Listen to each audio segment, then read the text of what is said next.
పసిపాపలకు బంగారు భవితే చూపక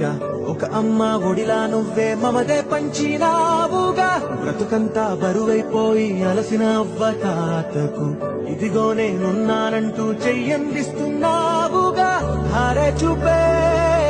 ఆలోచన ఆకలి తీర్చే నీ ఆదరణ అందరి కోసం నీలో తపన